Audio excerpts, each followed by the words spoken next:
3, 2, 1, boom. Live, episode 2, Kicking It with Liam Harrison. I've got two of my favourite people who I've met in the sport of Muay Thai with me today. Sat across from me, one of the best fighters the UK has ever produced, Dan McGowan. Sat next to him, he's a 5G conspiracy theorist. He thinks lizard men rule the earth, but he's all right with me. Mr. Simon Forrest. I've been really looking forward to getting you to one because you've got two both inspirational stories that are both coming from totally the opposite ends of the spectrum. I'm going to start with Dan, junior world champion, fighting in the stadiums in Thailand, pro at 15, UK number 1 by 18. Just talk us through your journey a little bit, mate, please. So, it was nothing kind of extravagant. I've lived a kind of working class life. My mum and dad weren't poor, they weren't rich. But I was a footballer at the start. I went to taekwondo classes when I was about 4 years old.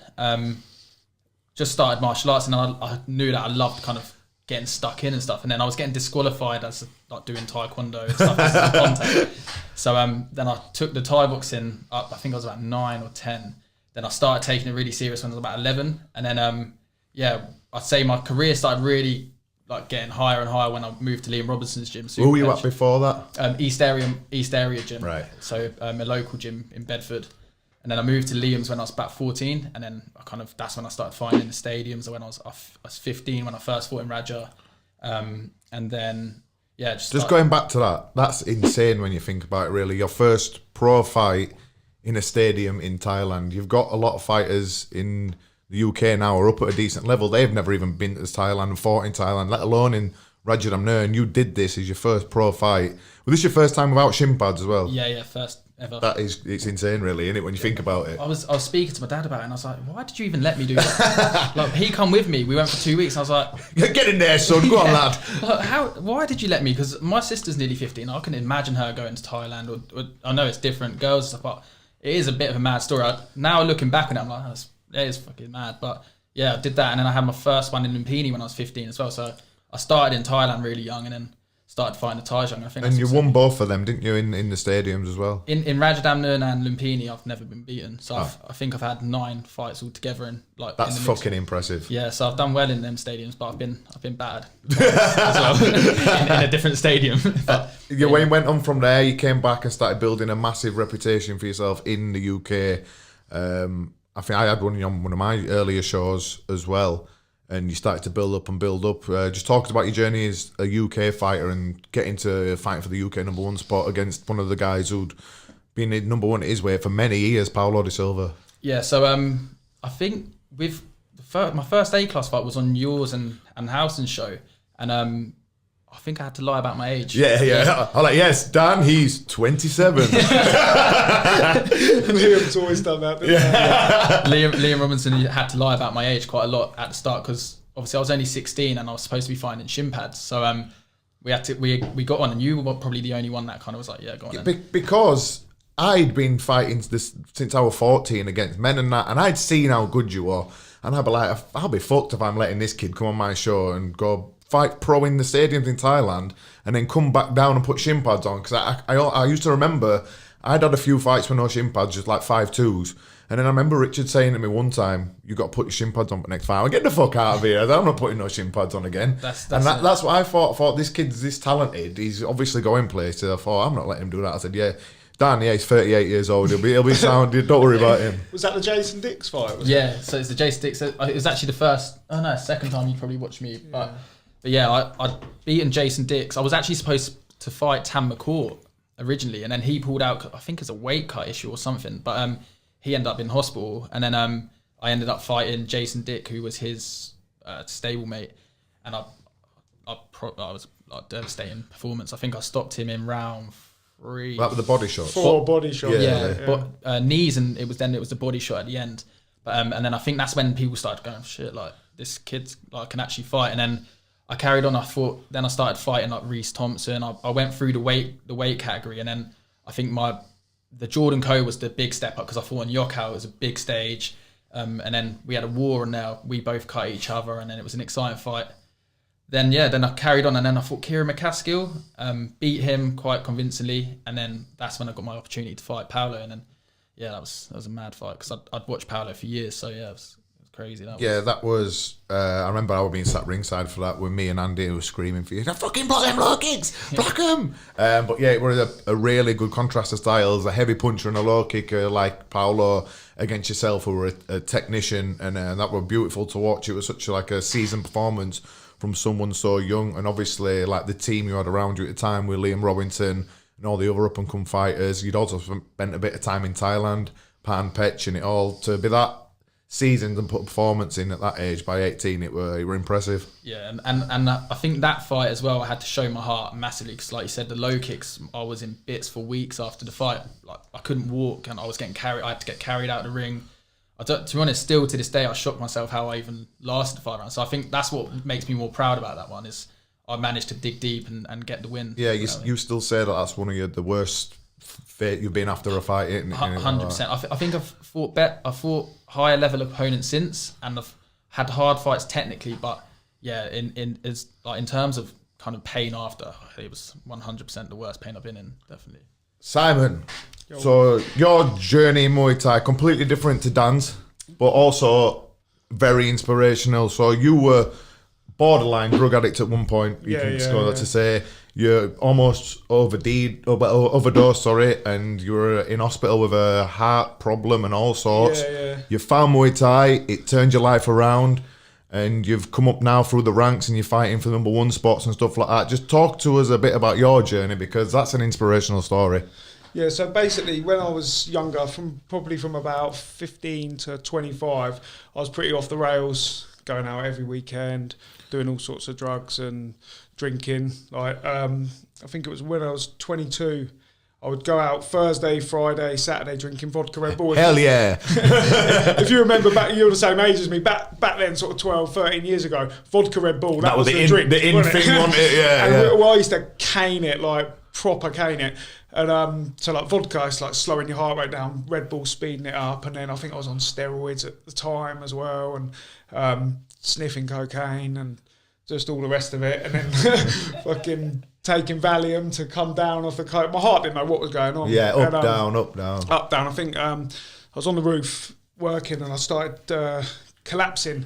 My heart, and then I went to hospital and I got put straight on an ECG machine. My heart rate was going from 230 beats per minute, dropping to 34. Didn't know what it was doing. That is fucking insane. And I was going in and out of consciousness, and I got put on ICU, and I was the doctors didn't know what was going on. So everyone with this sort of problem, they're like in their late 70s, so they were talking about fitting me with a pacemaker and all sorts of shit. So that were obviously happening. When did you find Thai boxing? When was the first time you walked into a Thai boxing gym, and what made you think, right, this is for me, this is going to make me turn my life around? So I had my first son, was born. I was about 25 years old, and I thought, I need to sort my life out now. Do you know what I mean? I got to fix up. I just sort of got off a year-long Valium addiction, and I was like, I'm now a dad. Do you know what I mean? I've got to sort my shit out. Hadn't done any cardio for probably since I was stopped playing football about 17. So I went to probably a good job you're out and fucking exploded by the sounds of it. So I went to go circuit training. A couple of my mates said, "Oh, come Thai boxing." I didn't even know what Thai boxing was. I was like, I like the sound of that. So I went with them and just fucking loved it from the word go, really. And then I got an addictive personality, clearly.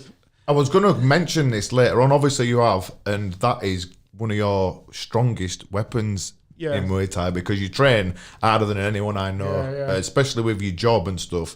You've fought at top level in the UK, fighting for number 1 spots, but you're getting up at 5 a.m. every morning to go to work, working all day, then coming back to the gym and stuff. That's impressive on its own, without fighting, without having a family and all that stuff. So Yeah, it's hard. I mean, Daniel knows, because he works for me when he's not. Now always his problem with his hand and that, so he's been working with me. But I get up at like 4:30, leave for work at 5, travel like 2 hours sometimes into London, work till like 8 hours on a roof, and then travel home, then see my family and like see my kids for a bit, and then fuck off training. To be fair, when I first met Simon, I didn't obviously understand so much because I didn't know his kind of work kind of routine. But ever since I started working with him, when I fought Ryan Sheehan, I'd done the same thing. I was working on the roofs. We were getting up at like, about 4 o'clock in the morning, doing pads in the morning, going to work all day, going up to Dean James's, which is 2 hours away from us. 2 hours from us, yeah. And then getting in at midnight, doing it all over again. And to be honest, it was a fucking killer in the fight. I felt drained in the fight. I didn't feel fit. I'm about to say, because you have 2 days rest before a fight, but that's not going to be long enough to recover from that. That's grueling. Training for a fight on its own's grueling, let alone doing all that shit and not getting the much sleep as you need and the rest and working all day when you really want to just be lied down, letting your body recover from morning training to evening and stuff like that. And that's it. It's not like the jobs that you have to graft all day, so you're not resting at all. I will say, I mean, luckily I'm my own boss, because I mean, I did get away with it, and this is what I do. I don't accept excuses from people, because I'm living proof that it can be done. If you want it hard enough, you'll make it work. You know, I mean, you can't tell me you haven't got enough hours in the day to train, because you have. But when you get to when I've got to like a higher level now, I do have to take 2 weeks off work and live and train like a proper fighter, because it just to make weight and all the rest of it. You know? Yeah. Let me take you, I just want to go back a little bit. So you've walked into this Thai boxing gym for the first time, you started doing cardio. How long before you had your first fight, and what made you think, I want to have a go at this? Right, so I started training, and then I've always loved the fight. Like, I used to think I was hard. I wasn't hard. Do you know what I mean? All my mates were hard, but I was just like a little one, just like a little Jack Russell. But so I loved like fighting. It gave me a buzz. I got addicted to it, so I sort of like transferred like one addiction to just fully Muay Thai. But then it wasn't till I was till my dad's my mum got diagnosed with cancer, and then 2 months later my dad just got some lung disease and died. And it was when I was in the hospital on the night, like when me and my mum were waiting for him to sort of like, we were gonna have to turn him off the ventilator and everything. I just thought, you know, my life's fucking short. Like and that was it. It ticked in my head. I was like, I want to be a fighter. I thought this as he was on his deathbed. I thought, I need to do something with my life. I need to make something of myself. Do you know what I mean? I've wasted it. You've only got one life. His is over now. I need to do something. And that just sort of, and then like I think a lot of people thought, because I was already on the path to recovery. I'd already started sorting myself out. But I think a lot of people thought, he's going to go off the rails now. He's going to go back to it. And everyone would have excused me for it. And I could have been like, my dad's died, and that's an excuse to get on. But I just thought, I just transferred it the other way. I was like, no, I want to be a fighter. And then that was it. I just that's what I wanted to do. And I still want to do it. I can't ever imagine not doing it. Do you know? That's class, because I get a lot of messages on like my Instagram and stuff like that saying, I'm 22 years old, I'm 23 years old, I've never been in a gym. Is it too late to start Thai boxing? But you're living proof at 25. You can still get to a top level, a good level. You fought in Thailand, you fought for UK #1 spot. So that's living proof right there that 25 or even younger. I know people who've started, I think Andy Thrasher were only like, what was Thrasher, 23, 24 when he started? Or maybe older. Yeah. I think he was older. Yeah, he were older. Do you know what I mean? So no, 25 isn't too young. My sponsor at Say Scaffolding, Phil Wetton, he walked into a gym for the first time at 44, had his first fight at 47. He finished with a record of 3 wins, 2 losses at 50. Yeah. So it's not Muay too Thai's for everyone. If you want it, age is just an excuse, isn't it? There is, I mean, obviously the people like Daniel started young, and your Stuart Stablers and have been doing it since they're kids, and that, you know, you may not get to elite level if you don't start as a kid. You might do, but there's no reason you can't. If you want it, you can make it happen, you know? Exactly. Dan, I want to come back to you. You've spent a lot of time in Thailand, you fought in the stadiums, you've got experience out there. How important do you think it is for a young fighter who does want to get to elite level to spend this time in Thailand to learn how to fight, how they do and stuff like that? Because you've done it similar to how I done it. You've got a better record than me at stadium, so you bastard. But I don't think a lot of these youngsters these days, they don't realise how hard it actually is to fight with the way they fight, to weigh in on the day, on the morning of the fight, and to do it how they do it with the gamblers and stuff like that. Just how important do you think that is? Yes, I mean, for me, I think it's made my career, because you've got to put up, like you said, there's so much going on. It's not just you go in and fight. You've got to listen to the gamblers, what they want to see in the fight. Then you've got your corner team, they're kind of speaking to the gamblers, and it changes round by round. So they might want you to kick one round, and the next minute they're telling you to box, and the next they want you to clinch more. And then they're taking on your back foot and teep and stuff like that. It's hard to decipher what's going on and what you should do. I've lost fights in stadium because of that. I've been told to go back and back foot, but I've gone forward, took 2 kicks and lost. I've had the same when I drew a fight, and it was the same sort of thing. They told me to just back off, and I think I tried throwing a kick, and he landed one, and it ended in the draw. And it can switch like that, boom. But I think mentally it's really prepared me for all of my fights, because it's daunting going into that stadium. It's not luxurious. It's a bit it's dark. It's gloomy. It's not what you'd think. What we watch on the TV, like Madison not fighting Square. in no big nice arena and stuff like that. It's pretty horrible, especially when I was like 15. Nothing better. I love it. It's probably Rajadamnern's probably my favourite place to fight. But you're walking in. There's all you don't speak the language, and you're like, this is mad. But mentally, it's prepared me, and it's kind of now I feel like I've kind of developed a mindset where I don't really give a shit about anything. I'm up to fight anyone. I don't really mind. In the stadiums in Thailand, if you are going to go out to Thailand, I think it's important as well, touching on this, you do need to find a gym and trainers who you gel with, because there'll be a lot of youngsters who've listened to us talk before and who will want to go out there and do this, but unless you find a gym who look after you, who manage you right, which is very, very difficult in Thailand, unless you gel with a trainer out there, it's tough, innit? Yeah, I actually had this conversation with someone the other day, and I said that there's these sponsorships getting thrown about now because they're seeing Westerners, if they've got a big profile, we'll sponsor you, you get free training, but don't just go to a gym just because they're giving you a sponsorship. Go to a good gym where you're going to develop, because like I said, you're not going to get anywhere if you do that, and in the end I think you're just going to get mugged off anyway. And I'm lucky. I've got Palm Pet who kind of always had my back, so he'd always speak to the trainers because he's so famous in Thailand and stuff. He always kind of had my back that way. But then I found Petchyindee and I got a real good relationship with them, and it's lucky that they're like the top promoters in the stadium. So I'm lucky in that way that I found them and they kind of liked me. But again, I think you just work hard and they'll respect you for it. So that must have been insane. You got snapped up by Petchyindee, are we 18? 18, yeah. So 18 years old, said, right, we want to sponsor you as a fighter.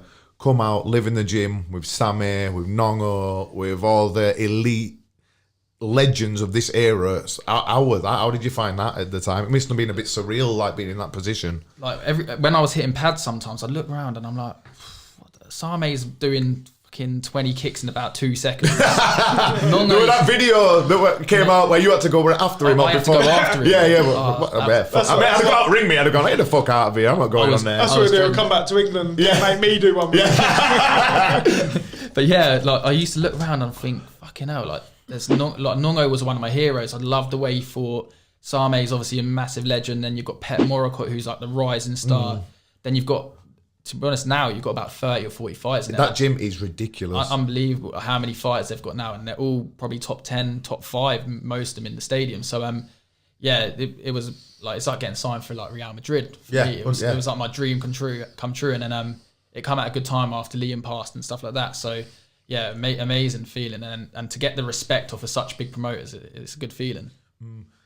I want to come back to you, Simon. We touched on it a bit earlier because this comes down to being a fighter in Thailand as well. You mentioned it just there.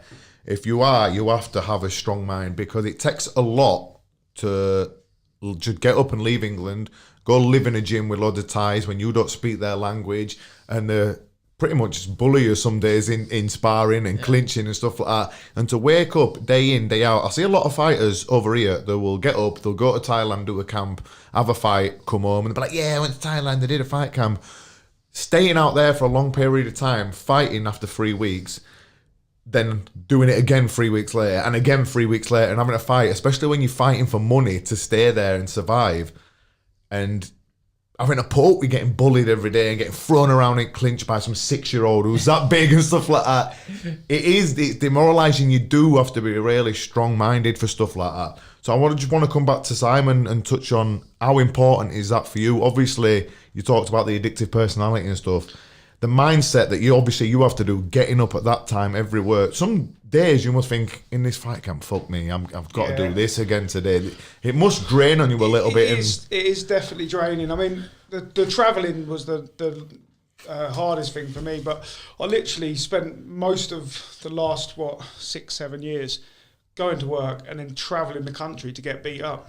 literally, it's true though. When I was at Super Pitch, I was getting battered. It's like Panicos. Everyone battered me at Super Pitch. When I was a C-class fighter, that brought me up to and then obviously travelling up to Dean's and sparring with all them lot, and then now travelling up to Leeds after work and that, getting battered. You've got to love it though. If you don't love it, I love the training. It's tiring, but if you don't love the training, the fighting's the main, the icing on the cake. But if you don't love the actual training, which I do, I love the training. Every time I come away after having a wicked spar, I remember driving back from Dean's and out. I always have a war with Dean. Me and him just fucking war in the gym. But I'd come back and I'd be buzzing. I'm wide awake. That comes back to again the mindset of having to take yourself out of your comfort zone. Because whenever I went to Thailand and I was getting battered off the ties, I was like, fucking hell, that race. Yeah. Even though I might have just got kicked up and down the gym or thrown around, it's exactly the same. It's back to that mindset of getting out of your comfort zone and enjoying being out of your comfort zone. If you're always winning, you're not developing, are you? Exactly. If you're always beating people up in the gym, you see loads of people, they're sort of like the gym bully, or they get good and they can beat up the gym. I literally, travel around to get beat up. That's luckily I've started to come here now, and I'm fuck me, before Yoka, I did 10 rounds with you 2 weeks before. I don't think I hit you once. Well,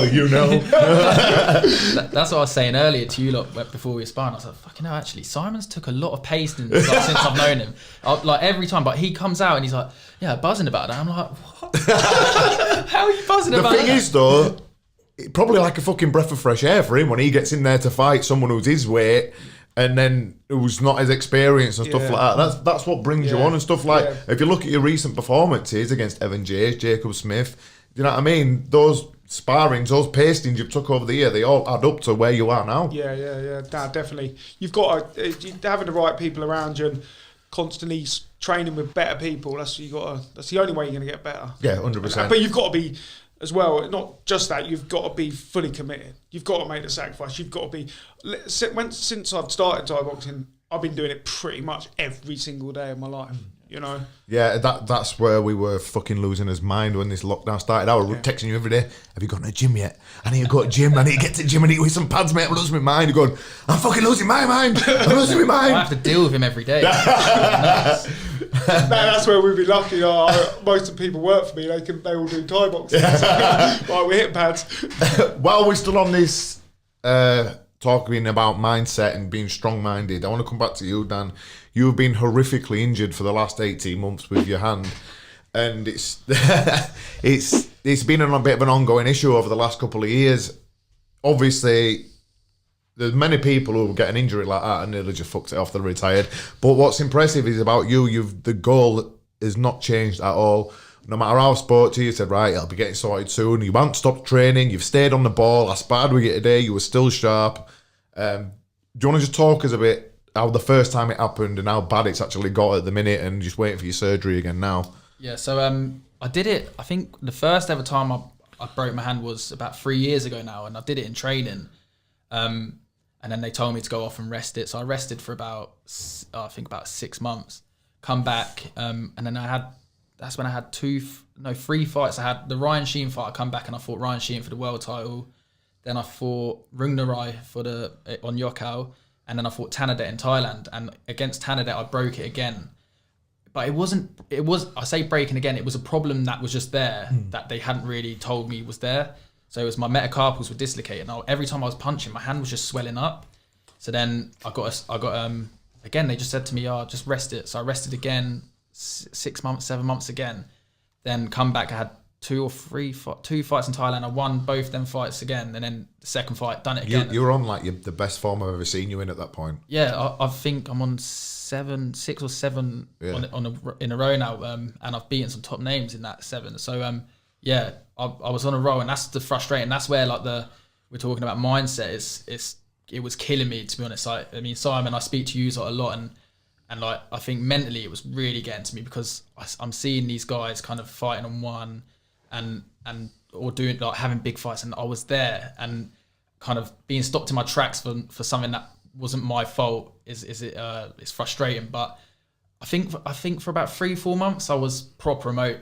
I've said this before. I wouldn't say I was depressed. I wouldn't jump on that kind of, because that's just being the victim mentality. But I was down about it like constantly, and I thought, oh, will I ever fight again? And I've put my whole life. As soon as I finished GCSEs, I was in Thailand. I'd put everything into it. So I've had to get over a lot of like mental kind of like challenges, and I'd say it's painful physically, but the mental side of things was a lot harder. But yeah, I come up. The actual thing that switched my mind was I come up with Simon. He was training for, who you training? You were training to fight. I think that's when you missed weight actually. That one. What, the French lad? Yeah, the Blackpool one. And I come up and I was out of shape. This is when I was being the victim. Like kind of, I didn't really train that much for 3 months after the surgery. I was out of shape. I was fat, and I got in a picture of all of you. Was that lot. the photo in the swimming pool? That one, yeah. The swimming pool. Yeah, boy, that ruined him. Like, what have I done to myself? That was Just so people know, he was in the swimming pool at the hotel, and Forrest copped a photo of him and sent it to Alson, which then went viral. It went all over because Andy's a little bastard, and he just went, right, I've got him here. It were all over Instagram, all over Facebook, and Dan looked like Homer Simpson. It was scandalous. It was scandalous. And I think that put you for, what have I done? What have I done to myself? Like, we're joking about it, but seriously, I looked at the photos. There was that photo, and there was another one of us all in the gym, and I had a vest on, and I just looked like a fat cunt. It was like fat legs, like just look, no definition. I was like, this is, and you's all ready for fight, so you's all ripped. I was like, nah, I need to sort myself out and stop feeling sorry for myself. That was what it was. It was just feeling sorry for, I can't punch, so I'm not going to train. But I've sorted out. I'm training most days. I think now nearly every day, and once this surgery gets done in a couple of weeks, I'm ready to go again. I can't wait. Yeah, and obviously moving up to Leeds, going to be part of the Bad Company gym with us. He's got to finish his roofing contract.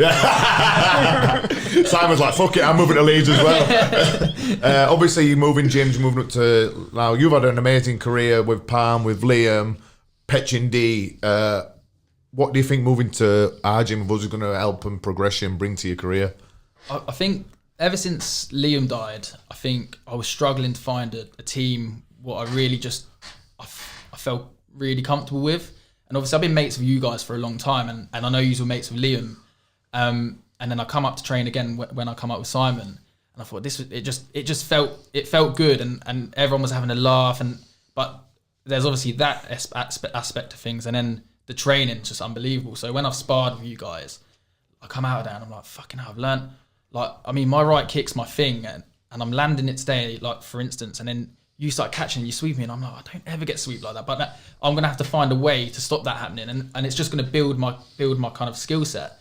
And that's the main thing, is being around fighters like yourself and Andy and Jordan, Joe Crape, all of them. Got Badger and stuff as well. We've got a solid team for sparring. Spar a Badger. Well, yeah, I'm buzzing actually, because Badger messaged me the other day and went, I've seen you on back in gym. I went, yeah, what you doing? He went, being fat. I went, yes. I thought, as soon as he gets back in there, I'm getting him. So I'll tell you what that bastard did to me once. He waited till the day I got back from a beefer. And he went, right, you coming sparring tomorrow? I went, oh no, mate. I came at gym, and honestly, he fucking kicked me upside down that gym. It was one of the worst batterings I've ever had in sparring.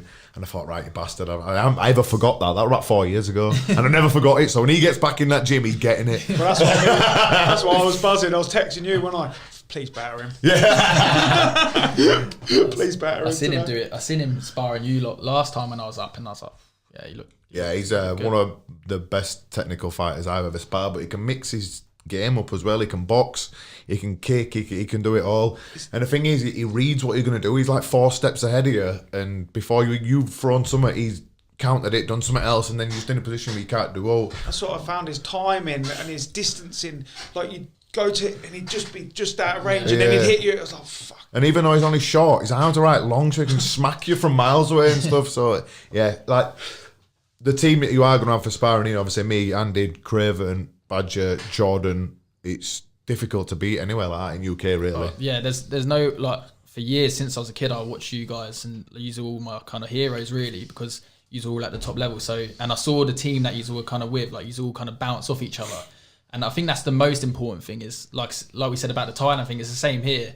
You've got to be with people that you trust, and people that you get on with, and kind of who are similar and understand you. So that's the thing I'm most looking forward to, and I'm obviously sacrificing everything. I'm moving up to Leeds, and So yeah, I'm really looking forward to it. But yeah, I'm just looking forward to upping my skills and again, it's the Thailand thing was the thing I was doing, but I think financially, it's not doable. You can't build a future. There's nothing you can't build off of anything there. You can build a name, but you can't financially. You're never going to be stable. So now there's stuff like One Championship, big shows all around Europe, the big shows in England and stuff now where you can make good money and you can make a living. You can like pave your way for the rest of your life from stuff now. Yeah. Like it's not like in Thailand where you're fighting for 200 quid in stadiums or so, do you know what I mean, and stuff like that to get your name known and stuff. Everyone knows who you are already now, so it's just like building and building there for you. I want to come back to Simon now. So obviously you done your journey, you've come up, you started fighting. When you fought Jacob Smith, that was like for basically the number one spot in the UK.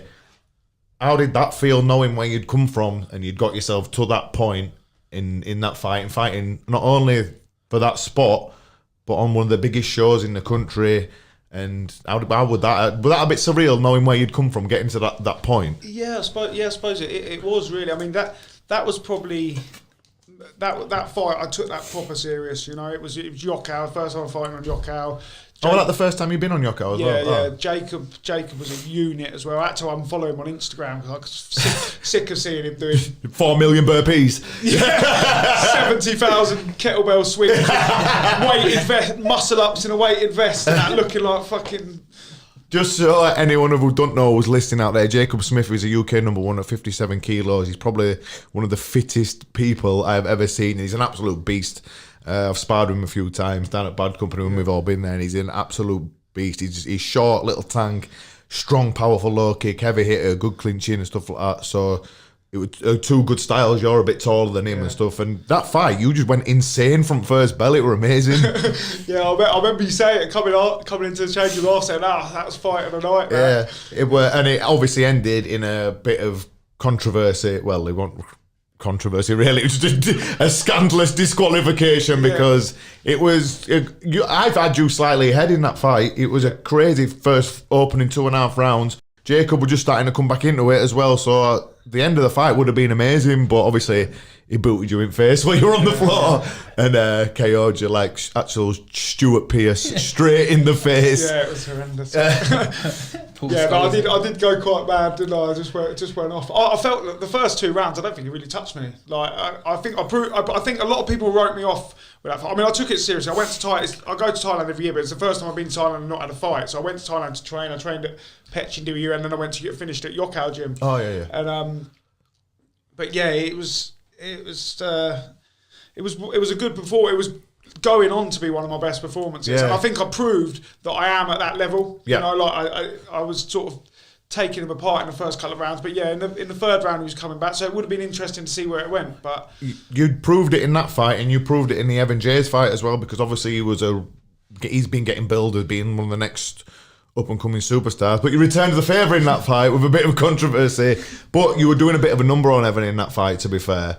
And I think that we're only going to end one way. So to show in both of them fights what the level you are actually at, that were your 2 of your best performances, really, weren't they? Yeah, definitely. I think as well. Sorry. Go on. But going back to the whole team thing, what I was saying is that I'm with him every day, and I said to him, he was saying about Jacob when he unfollowed him. He's like, he's massive, and I was like, mate, look at you. Like you're a big. You made 57 that time, and I was like, you're bigger than Jacob.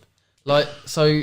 I was like, you need to just have confidence. You train with me, you train with Liam, you train with Andy, you train with all these guys, and we're not absolutely like obliterating you. You know what I mean? We've been doing it years, and you always hold your own. You always give us good spars and stuff. So, like, I kind of drilled it into him that he was good enough to do it, and then because people were writing him off before the fight. And again, that comes back to that how strong your mind was before that fight. I mean, my mind. I do obviously. Tony Myers, he's got credit for getting me, like, for the 2 people who've helped me the most in my whole Thai boxing journey, get me to where I am, is Daniel, obviously been there every day to train me and pad me and teach me and batter me. Yeah. And then Tony Myers, when I started working with Tony Myers with my mind work, that was a complete game changer to me. So I wasn't like, when it come to the fight day, when I fought Evan, Jacob, like when I got in there, this is what I do. Like I wasn't nervous. I was bothered about Jacob. Do you know what I mean? People don't understand how strong your mind is. like you say there, I've done the similar thing that you've done with Vinny before and stuff like that. I did it before the Anawat fight and the Coolbin fight, and they were two of my best performances as well. So that is, again, it's like getting your mind as strong as your body. If you're really fit, but like you've not got that mentality. And I've seen like people do stupid shit like running marathons and that, and saying, yeah, look at me, blah blah blah. But if you're not that strong mentally in a fight, when someone punches you in the face or kicks you in the leg or whacks you in the body and it hurts, if you ain't got that about you to say, right, bite on your gum shield and let's go, it doesn't matter. You can do you can look as amazing on the pads as you want, you can run all the miles you want, you can smash the pads to smithereens, but if you ain't got that when someone hits you and you say, right, fuck it, let's go, it's a whole different kettle of fish, really. There's two sort of factors there. Like, obviously you need to have your mind in the right place, which like hypnosis and that can definitely help, and having training your mind. But obviously, like what you're saying, if you haven't got heart, then you will crumble. You know, luckily I before always had heart. That's what got me to be at Liam's when I was just getting battered by everyone, because I had heart. I stuck at it. You know what I mean? But if you don't have heart, even you could be the most skilled person, if you ain't got heart, then you can be broken, you know? That comes back to what we were saying in Thailand as well, because I know a lot of people who have gone out there and they have probably got sick of getting battered every day in the gym by the top Thais. And I've seen a lot of people go out there and they'll be at a really strong gym. The next thing, I'll see him at like some gym in Phuket or Samui that ain't going to get them fights in stadiums, and they'll be fighting in Bangla Stadium and stuff like that. And I think that's a similar thing where you can see where people have thought, you know what, fuck this isn't for me, getting battered like this every day. I'm off down at beach, I'm going to play out down here on Bangla Road, I'm going to do all the rest of it, and then just have a few fights in shitty stadiums and that. I was going to say as well about the whole, when we were saying about mental training and stuff like that, the fight's so different. So you can... I love this Dave. I read the David Goggins book and stuff, and it is amazing. And he's an amazing human. But like we said, getting punched and elbowed when there's another man across the ring absolutely battering you, there's nothing that doesn't compare to anything. So you can do all these crazy training kind of regimes and stuff, but when someone's actually elbowing you in the face and you're actually getting made to look like a little boy against these men, it's humiliating and it's different.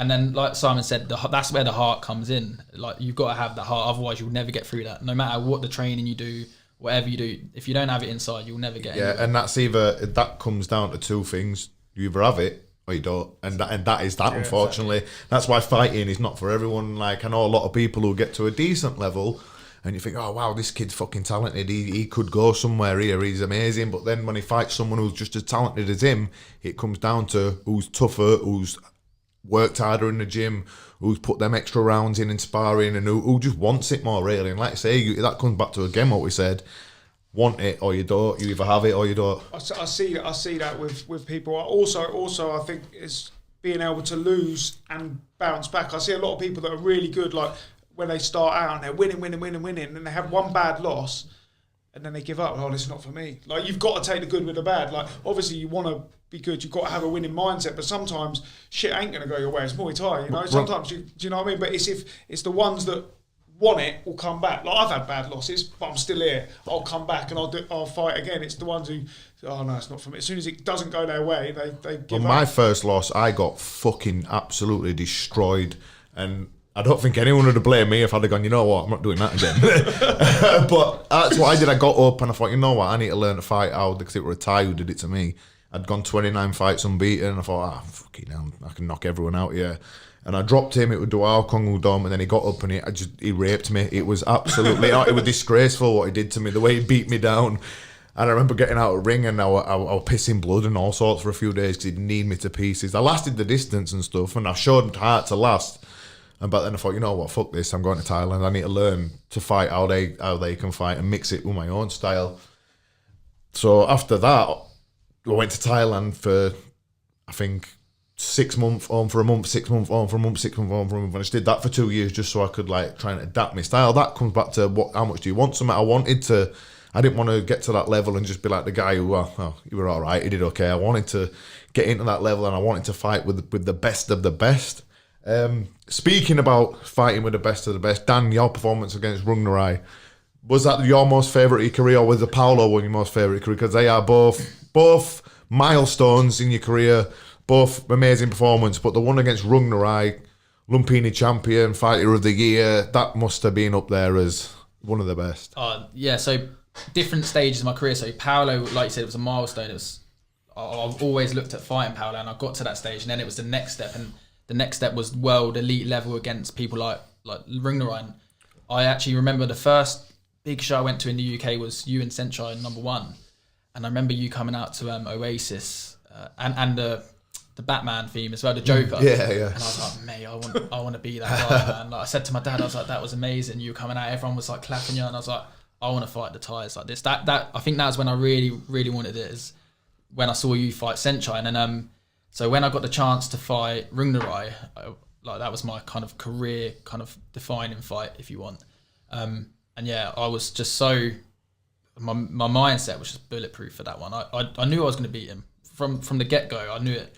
And I knew people doubted me as well, because I'd watched him fight for years, and he like Rajadamnern champion, Lumpini champion, Thailand champion, and then he went after from Kiatmuu9 as well, Kiatmuu9. the most infamous gym in Thailand to make the strong boys like Singdam, Super Lake, etc., and they've done it for years and years, haven't they? Like homegrown as well. Like they haven't signed Buriram it. boys. Yeah. So when I got to fight him, I trained my ass off for it, and like I said, mindset was just bulletproof. I wanted to make a statement. This You is did my a time. number on him, to be fair. You hurt him. Bad. You hurt him. I mean, I knew I was going to beat him, but I was expecting a 5-round hard fight. But then I was round by round, I was like, this is going perfect. And I actually remember coming into you after and saying, because I was low kicking a lot, and because I remember watching you against Singdam, and they're from the same gym, and I thought Singdam hated it when you were low kicking him, and they've got similar styles. They like to right kick.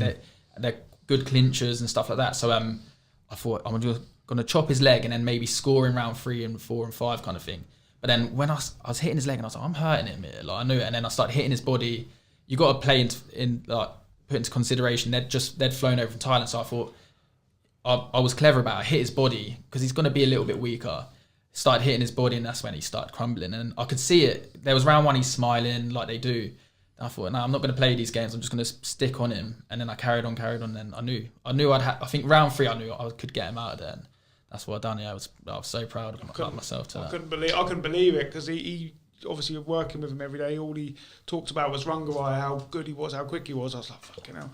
Like this geezer's, he put him on a pedestal like he's the best fighter in the world, sort of thing, at his weight, and then Destroyed him. Yeah, destroyed him. He wasn't ready for that Rungnarai. That was a complete. He thought he was probably going to come over, wipe the floor with the white boy, just proper destroy him. And then when you actually, that first round, when you were kicking him, and he thought, oh shit, you could see it. Yeah. And he tried to switch on, but by that time it was too late. He took the damage already, and I say this with the Thais as well. If you let them, you can give them an inch and they'll run a mile with you. Yeah. So you've got to be on them. So with him, he was smiling. I thought, I'm not playing these games, because I saw, again, I'll go back to the Senchai fight, and you didn't really, the first fight, I think you played a little bit in the last few rounds with him, but then the second fight, you didn't. Insane. Doncaster done. I went insane that in was that quality. fight. That was one of the first shows I went to. And I thought, if that's what you've got to do with these guys, you can't give an inch or give them any respect in the ring, because they'll batter you. There's 300 fights in, and I've had like 30 fights. So yeah, I didn't want to play any games with him, and yeah, I think he just thought he was going to come over, easy money, and I don't want to be one of them guys like the Thai gets flown over, and oh yeah, you had a good fight with him, but you lost. I want to be the guy that takes him out, and that's what I want to keep doing as well. That's my dream. That's the next goal, is just to keep doing that now. Well, you've got surgery coming up 2 weeks. 2 weeks now. Yeah. How long will you be looking before you can get back in? Obviously, there's nothing happening at the minute with all this crazy corona business going on and stuff. Don't say a word.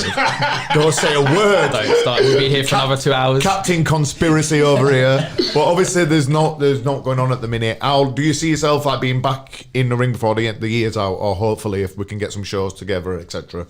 I'd say after the surgery, I think the main thing is the rehab process, because I ain't been able to make a fist. That's been the problem. I think the rehab's going to be intense, and I'm fucking dreading it. Do you just want to just explain a little bit to everyone who's listening what you actually happened to your hand? Oh yeah, so I didn't actually finish that, did I? No. We got too excited and went off on other stuff. So, like I said, the third time I'd done it, I got the scans, and it come back that I'd actually had these metacarpals that were dislocated for 2 years. So I was just doing damage, like doing more damage every time I was fighting. And I got the surgery on it, and I got it done in Thailand, because I was obviously living in Thailand at the time, and I just wanted to get it done. So I got it done, and it's probably yeah, it's definitely the worst thing I could have done, to be honest. But, Well, I said this to you Yeah. because I remember when I bust my hand in Thailand one time, and I said, right, I'm definitely not getting surgery here. By the time I'd got home, I'd left it too late. So I was in a bit of a limbo. I'd left it too late. I just had to let it heal. And I went through a stage in my career where I couldn't use my right hand for about 3 years. But it wasn't too bad because I could still make a fist. I could still put in a glove and I could still use other weapons. And it probably brought my game in a little bit. But I think that's what worried me. If I did get it done in Thailand, I might have been in the same situation you're in now. You don't need a right hand anyway. Yeah, true. Yeah, I don't know. I think it was like you said. I didn't want to leave it, and then it would just fuck me up even more. And you know, it's like when you're injured. I was on this crest of a wave, winning all these fights. I thought I just want to get it sorted. Didn't really do any research into it, but with the hand, it's such a there's not that many specialists even in England. So I should have got it done by. There's so much going on under there with all the small bones, like the ligaments and all sorts. And then I got the surgery, and then now I've got another problem with the tendon that's stuck, so I can't actually make the fist. This metacarpal won't, or this finger won't bend in. Put your hand to the camera. So I've got a little hook there. Yeah. It'll be all right when you fight on one championship with MMA gloves. Little So, yeah. stab. But yeah, so I don't want to really go into it too much, but they fucked me over a lot when I come back from Thailand because they were meant to be the aftercare, and they were giving me wrong advice, and I've been doing all this rehab, and I was like, this is not right. Like this can't be happening still. Like I can't make a fist. So I went to one of the best surgeons in London, had to fork out for it, but it's been the best thing I've done because now I'm getting surgery, and he knew straight away what to do. So he did say though that the rehab's going to be horrendous. So, but it is what it is. I've just got to do it. That's what I've got to do to get to where I want to get. So as soon as that's done, future goals. What are obviously you've achieved a lot already, and you're still only a baby at 24 years old. You've got at least a good 10 years at least left in you yet to get top level and keep doing what you are doing at top level. What are your future goals? What do you want to achieve now? So I think my main goal now is, I'd say I just want to make a living out of it and fight the best and beat the best. But if we're talking titles, won championships, the goal, and I think that's probably most people would aspire to get there. And it's not out of my reach. I think I can do it. Like, some of the guys in the rankings at my weight in one, I think like Rui Batella, I've beaten him already. There's guys now I've beaten already. Easily. Yeah. As well. Easily like, beating him. Comfortably beaten him. Yeah. So it's there, you know what I mean? And I've even we've had talks about fighting people like Rocky Ogden already before when my hand was all kind of, when I thought it was sorted. So these guys were on my radar anyway. So that's the goal, is to fight whoever, the best. I just want to fight the best, and I want to make a name for myself. I want to make a career out of it and just live a happy life from it, to be honest. Si, where do you see your career going now? So you're at this level now where the UK #1 spots are obviously in reach you and stuff. What do you want to? You just want to keep fighting to the highest level that you're at? Yeah, I just want to keep fighting the better opponents and keep testing myself and just be involved in good fights for as long as possible. Really, like, I've got no intention of packing up anytime soon. I may be 35. That's the only same as me. Do you know what? The way that fighters are at the minute now, we know about recovery. We know about healthy living and healthy diets, supplements, strength and conditioning training, injury prevention. A lot of the Thais back in the day, which is why they retire in mid-20s, having all these fights. And this one around, we've got cryotherapy. People know about ice baths. There's massage. There's ways to look after yourself now. So 35, I feel sound at 35 still. Even I've had a lot of fights, and I still feel like I've got another 3 years left at top level easily. There's John Wayne Parr, 44, just signed for one championship. Old Man River Andy Howson, 153 years old. He's signed for one championship. These guys are still going strong. So 35, it's not that. That's it. I got into it late, and like you said, you know what. I don't do long runs on the road and stuff like that, so I'm not knackering my body. I think that's why a lot of the Thais, I mean, I remember Damien Alamos saying that the runs that they do, it just knackers your body. That was, when I lived there, that was the one thing I hated, getting made to go to that park and run 10, 12k every morning. Unless your weight's sky high, I honestly don't believe that's sport specific whatsoever. No. You don't fight at a slow, steady pace like you run around that park. It's hard to run around fast in that ridiculous heat. The best thing, I believe, is sprint work, either on a tread or incline or something like that, because you fight in bursts. It's about 20 seconds off, 10 seconds off. Sort of Get your heart rate through the roof, not like just jogging slowly. You're not getting out of breath doing that. You're just smashing your legs to pieces, really. Yeah, it might give you strong legs, but it also might ruin your knees, might mash your hips up. And I'm not surprised a lot of them do retire young after doing that. Like 10k in the morning, 5k before training in the evening, 15k every day. It's ridiculous when you've got to spar, clinch, smash the pads, bag work, all the rest of it as well. Is that what you do, the sprint work? Yeah, so but basically I do as much. When I first started out, I did well too much strength and conditioning and CrossFit and stuff, and it's all right on the side, but it wasn't. So when I started getting good was when I did as much Muay Thai as possible. Yeah. Clinch, pad, sparring is my main training, then obviously the run. So 5k and then on a treadmill, 5k, and then say like progressively getting bigger. Like, so the first 3 minutes I'll do it like on 13k, then I'll put it up to 14k, 15k sort of, and I'll do that for like 5k or 15 minutes. And it's more sport specific, getting your heart rate through roof like that, instead of just getting out on a park like the Thai. This is what I believe anyway. Yeah. Obviously it works for them, but they're in a gym with loads of other champions learning technique and stuff after. Over here, we ain't got like 10, 15 amazing trainers in our gym, so we need to make our training a little bit different, but there's no need for it over here, I don't think, at all. And the obviously with people, I mean, not like yourself, obviously a top level professional fighters, but when people like me, we got a job and that as well, you haven't got all the time to recover from long runs and everything, so it's better to be specific, like you said, sports specific for the fight, and you can smash a treadmill in 25 minutes. You can do all you need to do in that time. You don't need to go on a massive 10, 12k run on the road. You can just get it done on the treadmill at the end of your pads or sparring or whatever. And that's all. I've always been fit. I've never not been fit. I've always been, every gym You're one of the fittest people I know. Everywhere, every gym I've ever gone to. It's horrible. Some of the rounds I do with him. Every gym I've ever been to or trained with, everyone's like, fucking so fit. Like, I've never not been fit. That's one of my main things. And I just do as much Muay Thai as possible, and I do the treadmill runs like you. When the Tabata, like 20 seconds on, 10 seconds off, for like 10 rounds or whatever. Do you agree with that, Dan? Yeah, I agree with that, definitely. My legs were getting smashed to bits when I was at Petchyindee. Me and Savash used to cry to each other. It'd be like it'd be about Tuesday, Wednesday, 3 days into our training. And I used to think, I can't do this. I can't keep doing this. My legs are fucked. No wonder but at one point, there was about 10 of us going to the hospital with like injuries on our legs and stuff like that. So even though the Thais kind of just go through it, they still feel the effects of it as well. They sneak off, don't they? Do you know what? I was about to say that at Jitty's, what we used to do my head in. We go to park and then Mecca's run round park like 4 times that morning. They'd do one time, pour loads of water over themselves, and then go back to the gym, and then they see you're knackered and go, Liam, come on, clinch. Liam, come on, sparring. And they just take liberties and beat you down. Yeah.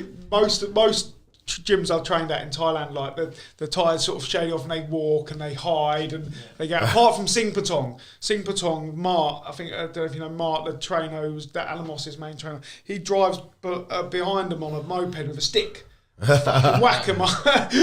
Alamos did say, Alamos said the run killed his career. Like he said, that's what really because he's retired 24, 25? 23, 24, 25. Really? Yeah, something around that. Lumpini champion, defending the belt, fighting the best level, all of a sudden gone. Yeah, and he said the running was just, he goes, you couldn't handle it. And I think Sing Patong, you've been, it's all like mountains, like uphill. Yeah, in Phuket, it's all just So he said his legs were just destroyed. You can't do work like that every day and then still come back and put in 100% in. Well, that's the thing. If you overdo it, like it's like going back to the CrossFit thing. If you do too much CrossFit, too much weight, and that, you're then not performing on the area you need to perform the most. So your technique's suffering because your legs are tired. So you're not kicking properly on the pads, you're not clinching sparring because you've knackered yourself out too much. So you've got to be sensible with your training to get your best out of your Muay Thai. If you're fighting Muay Thai, you need to be training Muay Thai more than you're doing. If you're a football player, you're not just going to do too much of one other thing. Your main thing is going to be football. Yeah. You might do strength and conditioning once or twice a week here and there, but if you're overdoing it,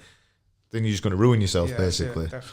Sorry, just before we finish that as well, my physio was saying that the strength and conditioning is more not just to make you like powerful on the pads, it's on punching and stuff. It's to build an armour for your body to prevent injury prevention. Exactly. So exactly. That's why it's important mainly. I've just started doing a bit of FRC work now as well with Steve Campbell, because we've always used to do like heavy S&C sessions and fitness and stuff like that. But I've realised now the older I do get, you need to look after your joints as well. So we're doing it the other day on neck.